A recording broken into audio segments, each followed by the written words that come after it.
Здравейте и добре дошли в рубриката Клюки за световното. Моторола е официален спонсор на световното първенство, така че хайде заедно да видим какво се случва последните 2 седмици.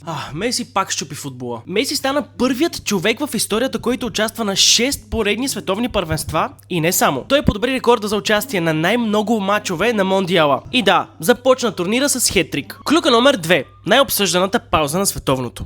Една обикновена глътка вода вбеси целият футболен свят. Новите задължителни водни паузи предизвикаха доста смесени чувства в феновете. Едни казват, че пазят играчите от жегата, други пък твърдят, че това си е просто слот за рекламни паузи. Номер 3. Защо има толкова много голове? Една от теориите всъщност е заради новият вид топка, но предстои да разберем от експертите. И последно, но не на последно място, това е най-глобалното световно първенство до сега. Започваме от там, че за първи път турнира се провежда в цели 3 държави: САЩ, Канада и Мексико. А освен това участват 48 отбора и над 1200 футболисти.